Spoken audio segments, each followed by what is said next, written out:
पालक मंत्री लवकरच नेमले जातील. मुळामध्ये प्रत्येकाच्या भागामध्ये त्यांना स्थान अपेक्षित असतं, कारण तिथल्या प्रश्नांना न्याय द्यायचा असतो.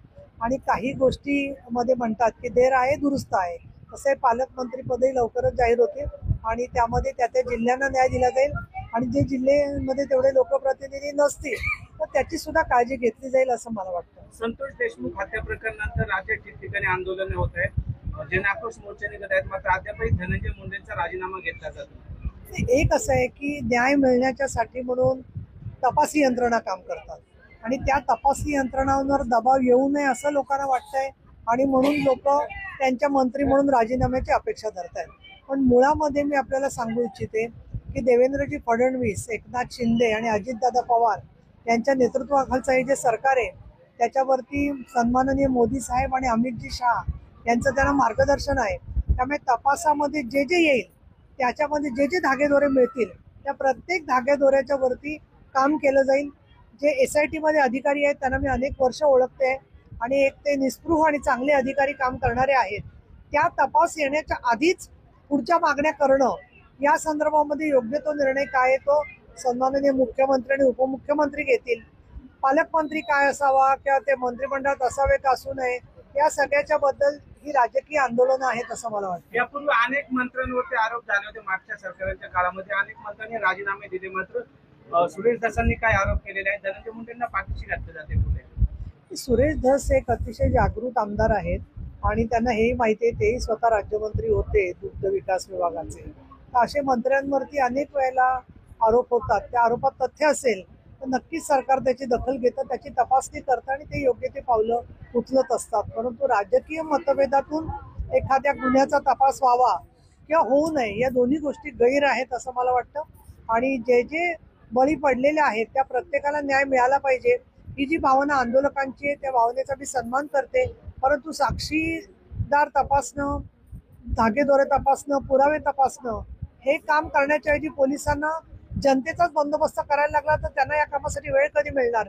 म्हणून पोलीस डिपार्टमेंटचं नीतिधैर्य खच्ची होईल अशा प्रकारे कोणी वर्तन करू नये असं मला वाटतं. शिवसेनेमुळे मनसेचं नुकसान झालंय आणि शिंदेमुळे मनसेला समावेश होता आला नाही असा आरोप होतोय, काय सांगा? असा आरोप ज्यांनी केलेला आहे ते मी वाचलं वर्तमानपत्रामध्ये. ते फार मोठे नेते आहेत, सर्वोच्च न्यायालय एवढे मोठे आहेत असं नाही म्हणता येणार, पण मोठे नेते आहेत. त्यामुळे त्याच्यावर मी काही भाष्य करणार नाही. शिंदे साहेबांच्यामुळे महाराष्ट्रातल्या सामान्य लोकांना संजीवनी मिळाली हे आज आपण इथे बघतोय. आणि प्रत्येक ठिकाणी अनेकांना औषध पाण्यापासून मदत करण्यापासून ते मराठी भाषेला अभिजात दर्जा देण्यापर्यंत आणि छत्रपती शिवाजी महाराज, संभाजी महाराज यांच्या गौरवासाठी म्हणून किंवा सीमावासियांच्या प्रश्नासाठी स्वतःचं संपूर्ण स्वत्व पणाला लावणारे नेते म्हणून एकनाथ शिंदे आहेत.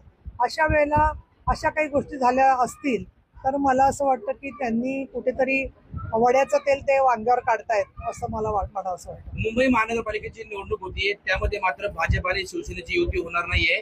भाजपच्या स्वबळावरती महापौर करण्याचा नारा भाजपने दिलाय. नाही, मी आज त्याच्यावरती महाराष्ट्र टाइम्समध्ये स्टेटमेंट केलेलं आहे आणि मी असं म्हणते की मुंबई, ठाणे आणि MMR रिजन मधल्या सर्व महानगरपालिका म्हणजे मीरा भाईंदर आलं, अंबरनाथ, बदलापूर, कुळगाव आलं, या कल्याण आलं, या सगळ्या महानगरपालिकांमध्ये भाजप शिवसेना यांची युती होऊ शकेल आणि ती युती व्हावी म्हणून आमचा प्रयत्न असणार आहे. इतर सर्वच नगरपालिका, महानगरपालिका आणि जिल्हा परिषदात सुद्धा महायुती व्हावी असा आमचा प्रयत्न आहे. परंतु ज्या ठिकाणी काही कारणामुळे युती होणार नाही त्या ठिकाणी शिवसेनेची सुद्धा स्वबळाची तयारी आहे. त्यामुळे मुंबई आणि अन्य ठिकाणी युती व्हावी अशी आमची अपेक्षा आहे. राज्यामध्ये महायुतीला एवढं घवघवीत यश मिळालं असताना स्थानिक स्वराज्य संस्थांमध्ये युतीमध्ये बिघाडी का होतीये? बिघाडी वगैरे काही नाहीये. प्रत्येक ठिकाणच्या प्रत्येक पक्षाच्या कार्यकर्त्यांनी खूप काम केलेलं आहे. ही माझी 5वी-6वी निवडणूक मी जवळून बघते आणि अनेक पिढ्या तरुणांच्या आता समोर आलेल्या आहेत की ज्यांनी विधानसभेत काम केले, लोकसभेत काम केलेले आहे आणि त्यांना सुद्धा स्थान देणं हे फार आवश्यक असतं. आणि म्हणून या तरुण पिढीच्या मध्ये बघा, मी तुमच्यात सुद्धा बघते की 10 वर्षापूर्वी जे पत्रकार होते त्याची तुमची तरुण पिढी आलेली आहे. त्यामुळे तरुण पिढी येताच कामा नये असं तर म्हणणं योग्य होणार नाही असं मला वाटतं. विद्येचं माहेरघर म्हणून पुणे ओळखलं जातं आणि वारकरी शिक्षणाचं माहेरघर म्हणून आळंदी ओळखली जाते. आळंदीमध्ये अनेक वारकरी शिक्षणाच्या संस्था आहेत, मात्र अनैसर्गिक अत्याचाराचे जे प्रमाण आहे ते आळंदी नगरीमध्ये वाढताना पाहायला मिळते.